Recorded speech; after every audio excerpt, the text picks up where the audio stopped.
Hey guys, it's Kelvin. It's another murder for you guys, and this we're reviewing. This is a movie that I definitely was very interested in seeing. I didn't really know a ton about it, and I really didn't want to. I wanted to go into this movie not really knowing a lot, and finally I have gotten the chance to watch it, and that is none other than It Comes at Night. So what It Comes at Night is essentially about is basically that there is this disease that has essentially broken out, and there's one family who's trying to, basically stop themselves from contracting. They live in this very deep area in the woods, and like I said, they do that to prevent themselves from possibly getting this disease and this very bad outbreak and everything. And one day there is this stranger they stumble upon who at first they think of, just killing because he has to have the disease, but he actually has no prior experience with it, and they decide to not only let him but his entire family actually stay with them, but they start to become very accused of them, and that's really all I want to say.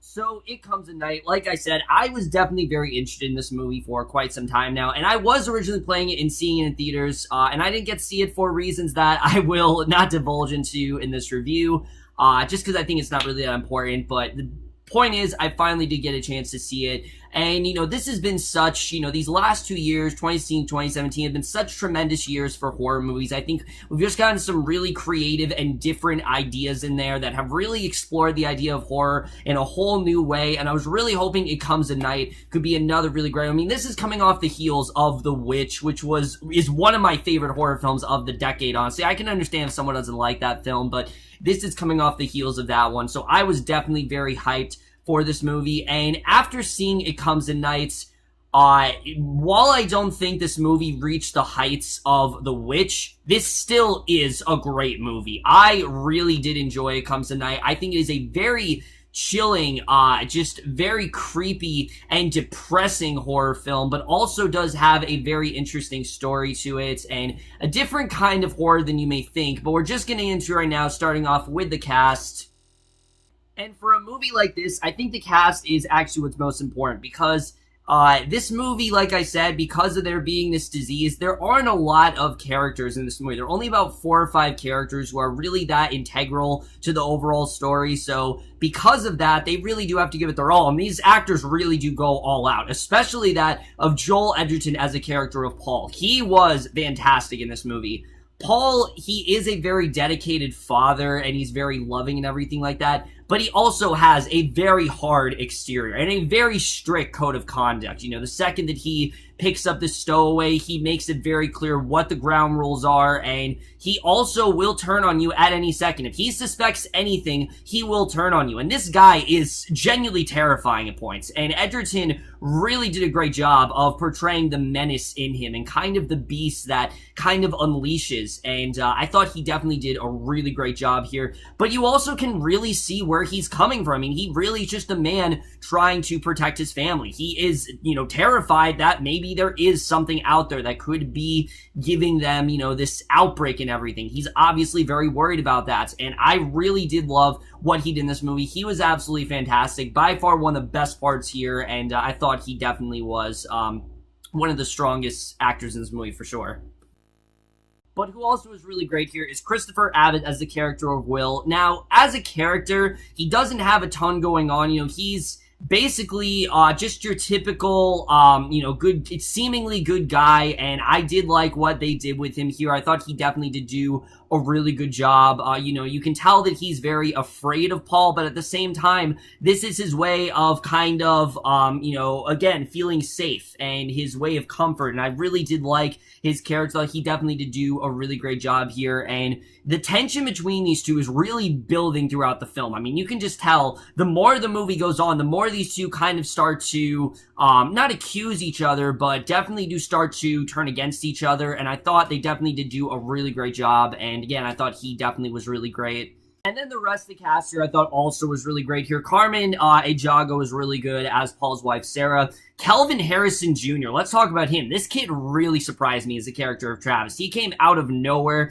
He plays Paul and Sarah's son, and I thought he was going to very much be just like a throwaway character, like he's just the son in the movie, but surprisingly, he's not annoying at all, and also he has a really compelling arc. There's a whole big thing going on with him in the second half of this movie. I don't want to spoil it, but I thought it was honestly really well done, and I really did love what they did with his arc here. He did a fantastic job, and he definitely was one of my favorite parts of the movie. Like I said, he was definitely fantastic here. And then Riley Keough as well, just a really incredible actress. I love what I've been seeing her in, and definitely is a lot more important in this than she was in Logan Lucky, and I really did like her as a character of Kim. Her and Travis actually have a really nice scene in this movie, and I thought overall everyone really did a great job. There was a single actor that I could say was bad here, and I think for the most part, everyone really was on their A game in this film. Alright, so now let's get into the directing and the writing, because, again, for a film like this, as important as the cast is, I think the directing and the writing is really what makes this film as good as it is. Because, like I said, this is a very chilling, dark film. And I mean, tonally dark, but also literally dark as well. But tonally, it is very dark. I mean, there is not much hope for these characters. You can tell that they are very focused on this one goal, which is to protect each other from this disease and stop themselves from contracting it. That's essentially what they're trying to do. And I thought that definitely was a very compelling arc. And the story in general, the tone is very well established here. Like I said, it's very dark, but it's not completely dark to the point where there is no humor. There is some humor thrown throughout the movie, and it's a very realistic tone. And I felt like if this situation were to happen, this is probably the way that it would play out. And I did think they did a really good job with that. However, because of the story that it is, sometimes the movie isn't that interesting. And I will be honest with you guys, the first 30 minutes of this movie, I wasn't really feeling it. I really wasn't. I thought the movie was very repetitive. I thought the movie was just not really that engaging. There wasn't a lot going on with the characters.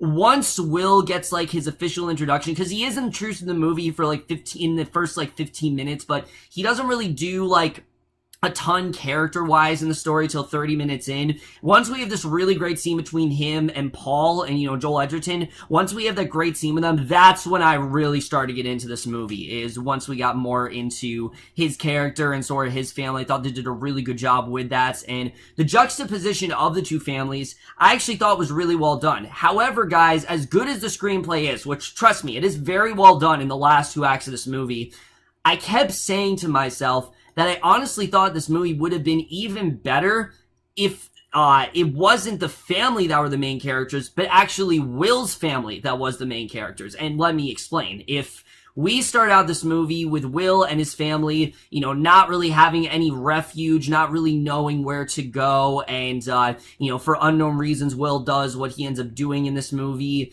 and then they start to realize, they're taken in by this family, but then they realize how crazy they actually are. I think it would have benefited the movie even more. I think, honestly, we could have related to the characters more. I think the way the movie ends, especially, would have been even more tragic, because without spoiling it, the ending is extremely tragic to this movie, and it's definitely very hopeless, and I thought it was definitely very well handled. But I did think if maybe we get introduced to those characters, and they were actually the main focus rather than Joel Edgerton's family, I thought it would have been an even stronger film. But I thought it worked the way it did. It was just like I said, those first 30 minutes just didn't really work for me. I thought the movie really was dragging on, but after that, there are some really great scenes in this movie, and the movie explores a lot of themes. The theme of loneliness, the theme of just the idea of madness and sort of the paranoia that really just sinks into us. The idea that there's always something wrong and that there's always something after us. I mean, this movie really does explore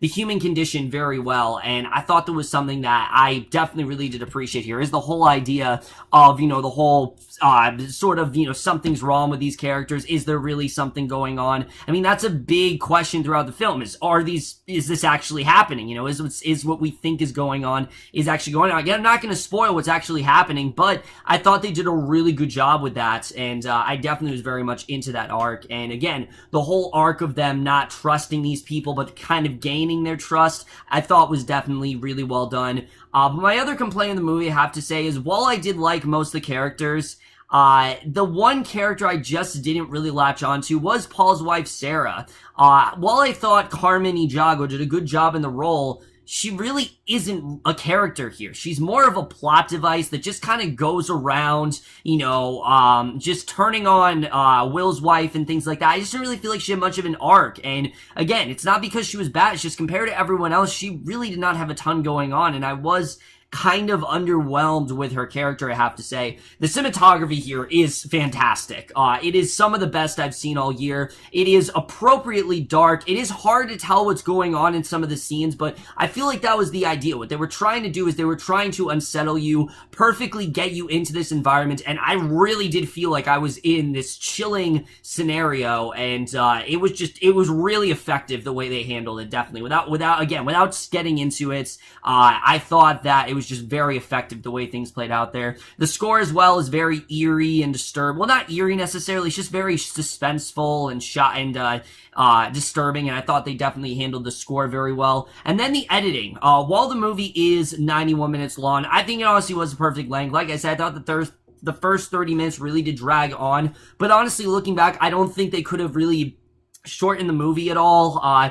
Maybe shorten it by like 15 minutes, but other than that, I really could not see many problems when it came to the editing as a whole. Overall, guys, It Comes at Night is a fantastic horror film. It really, again, shows what you can do with limited resources, because there isn't a ton of stuff they're dealing with here. It's a very simple plot. There's not like a huge amount of stuff going on, and a lot of people I don't think are going to like this movie. I know for sure a lot of people aren't going to like it, because the title, without spoiling it, is not necessarily what you think it is. I'm not going to say what that really means, but it's not necessarily what you think. It's a different kind of horror movie than the way it was marketed in the trailer, but the outcome of what we did get, I thought, was definitely very well presented. Besides those first 30 minutes, I was pretty much riveted through those next two acts. Once that certain scene happened, I was there, I was in it, and definitely that very much did make up for me. I thought it was definitely very well handled. Overall, guys, I definitely really did love It Comes at Night, and I'm absolutely going to give It Comes at Night a B+.